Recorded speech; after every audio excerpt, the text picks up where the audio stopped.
Now we're entering into the lab module, the U.S. lab module. And down on the deck, you'll find, I believe, Dr. Mike Barrett, Commander Steve Lindsay. A little difficult to make them out right here, but what they're doing is they have just transferred this big, large rack from our PMM, the new module that was installed, and they transferred it here into the lab module for operation. I believe this has another refrigerator in it and some other science lockers as well. All right, this is Paulo Nescoli. Hello. One of our very gracious hosts here on the space station. And he's working with the CSACPs. These are some little units that we use to monitor things like our oxygen, carbon monoxide, and other things in the air here to make sure that we're safe. And he's getting those all ready so we can swap some out and take some back. Is that correct? Yeah, that's correct. Exactly. We are checking all the ones. We have a bunch of those on the station. Some here, some on the Soyuz, some on the Russian segment, and we check all of them, make sure we have everything working. We'll give you back whatever is missing. All right, and we'll take them. Thank you, Paulo. Ooh, B. Elvin Drew, coming out of the newest, and as we know right now, final U.S. module to be attached to the International Space Station. What's going on down in there today, Al? We're installing brackets.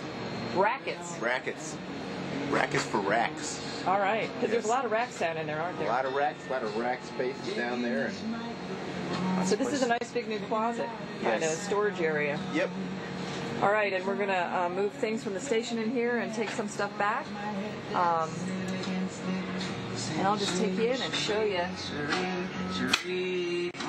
Nice music playing. This is a nice big space. And back in the corner, there he is, Steve Bowen, working hard on a bracket. He's going to have to say a few words to us. Do it. It's just like a Saturday afternoon in the garage. All right. Thank you, Steve. Except I have the right tools at home. Oh.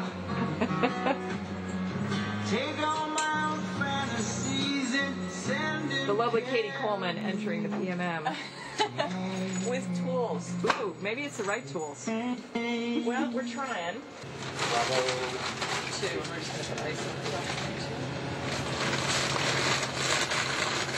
Scott and Nicole transferring some very cold stuff. Chilly. Don't stick your tongue on it. It'll stick. You do that once. Forever. I have to leave you here. These are some of the cold packs that come from our minus 80 degree laboratory freezer. We're going to be using to bring down. Ooh, definitive. With our morning rush right here. It's our only weather we have here on the space station. It's right there. Frosty. Oh. With you, Scott and crew, and we'll start off questions with Robert Perlman. Hi, Robert Perlman with CollectSpace.com with a question for Commander Steve Lindsay and his Discovery crewmates. Outside of times when the media, like myself, ask about this being Discovery's last mission, how prevalent has the finality of this flight been during the course of your mission? Have there been specific times where the legacy and history of the vehicle has struck you?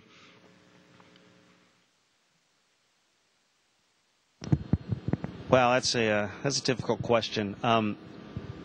We've been very busy during our mission, as all shuttle missions are and space station missions, and so mostly we've been probably spending 95% of our time to 99% on just doing the work and getting the work done. And so when you're really busy like that, you're focusing on doing the task correctly, making sure you get everything done how it's supposed to done and don't miss anything.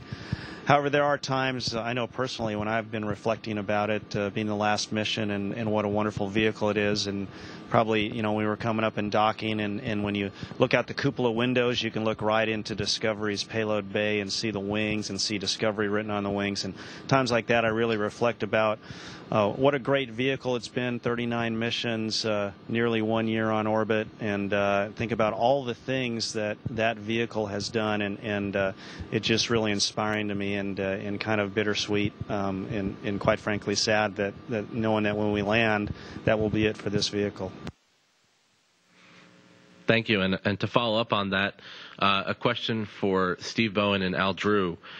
They say a picture is worth 1,000 words, and through your helmet cam, we got to see when you took a glance at Discovery docked to the station during your spacewalks. Would you, one or both of you, describe what it was like to see Discovery there and reflect on its past 365 days in space?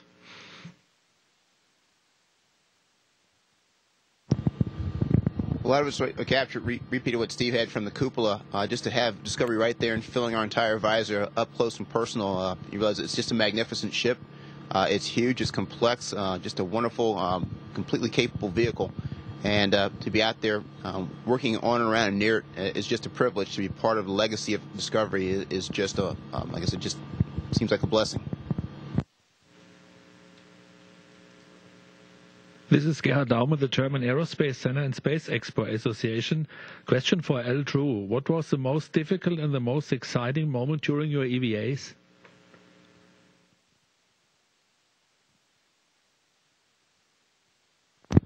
That's easy. They were both the same. When I first exited the airlock on my first EVA, we were over top the jungles. It looked like it was maybe South America, the Amazon basin somewhere. Just beautiful, the clouds, the river valleys down there, all the greenery. And I had to remind myself that I had work to do and I couldn't just take in the scenery.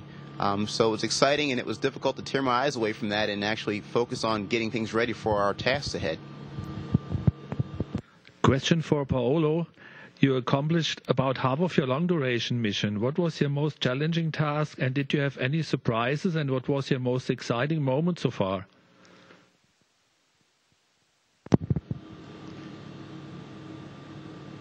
Well, it's been a pleasure so far here. We've been spent 2 months, Expedition 26, and I think the most challenging time here is there is not really a time. I mean, the challenge is when I look at a procedure for the first time, it looks very complex, and I try to understand and interpret it, try to do it without making mistakes, and sometimes I do.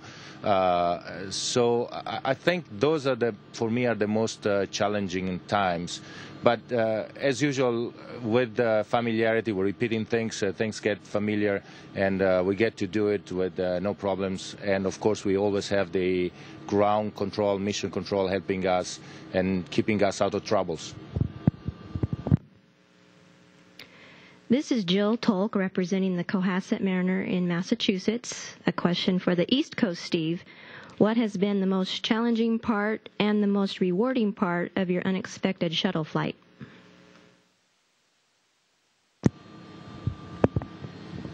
I think the most challenging part was trying to get up to speed to understand the EVAs, and then even more so trying to get up to speed with everything else that goes on a shuttle flight, and where my tasks would be and what they were and how familiar I was with them and how much more training I had to have. So that was clearly the most difficult part of it.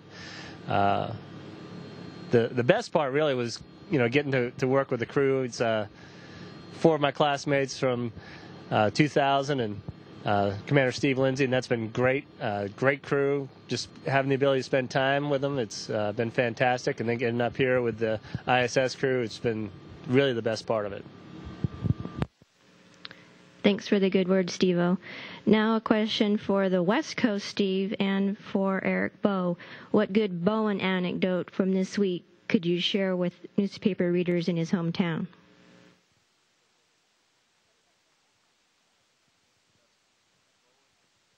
We're consulting. Hang on.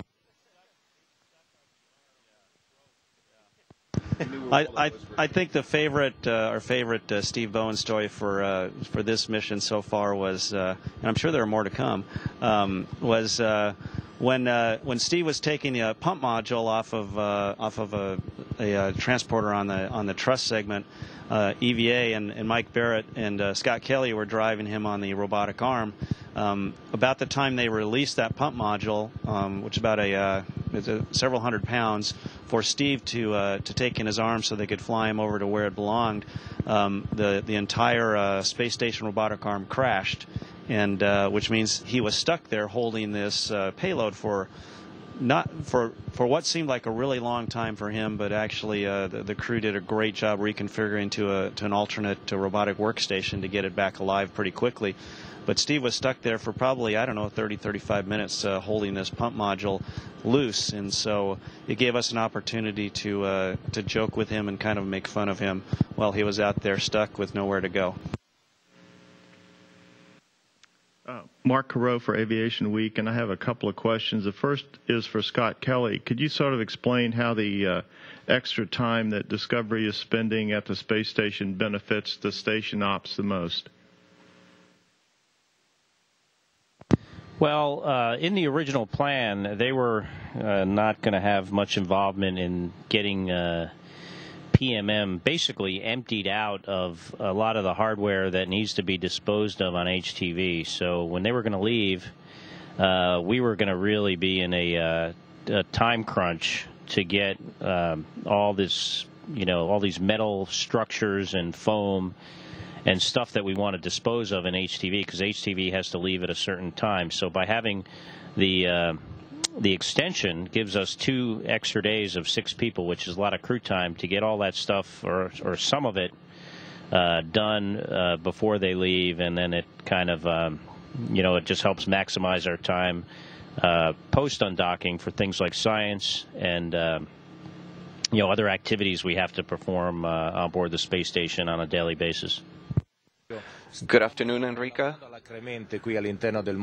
We're working very hard inside the Leonardo module because it came in a flight configuration, so everything is fastened in a way to secure it for launch. So we're removing all the packing materials, and so that we can stow it in the Japanese module that's going to be leaving soon.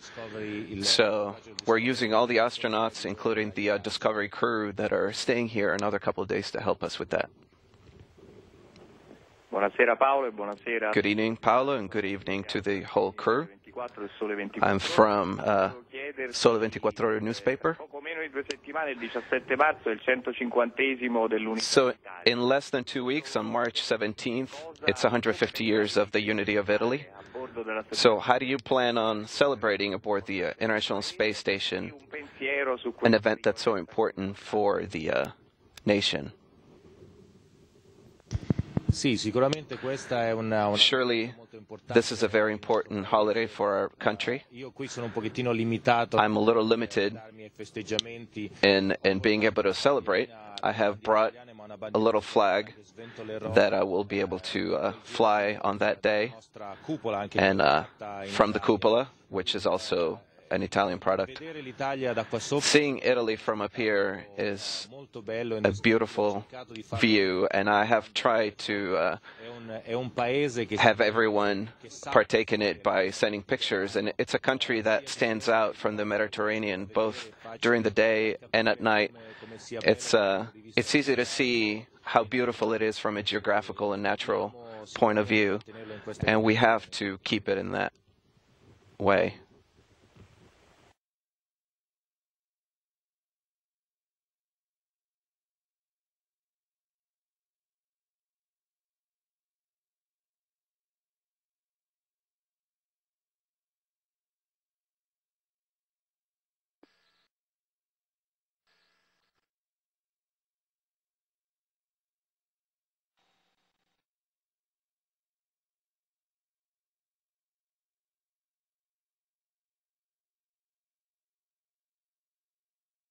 Full lens cover MLIs go in that bag.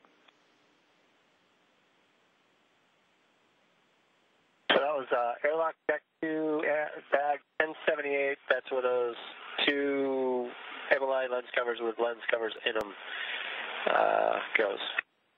Good copy.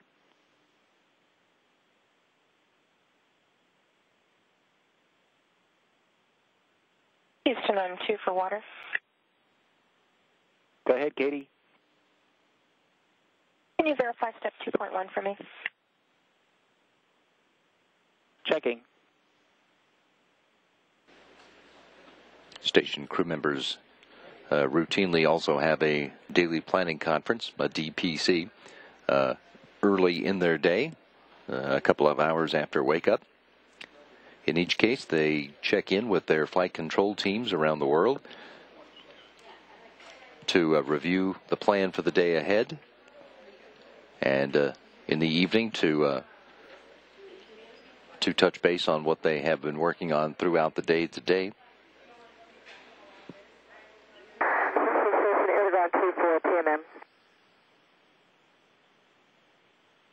Go ahead.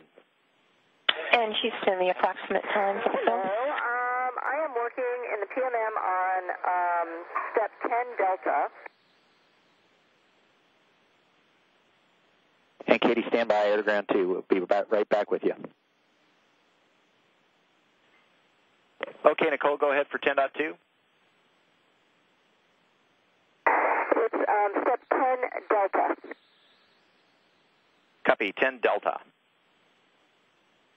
All right, and on the top of that table E, where it says current location, PMM end cone, and then has an MO1 badge. We're with you. All right, there's something there that says foam cushions 5, and I'm supposed to put them in the PMM end cone, but I have no idea where those are coming from.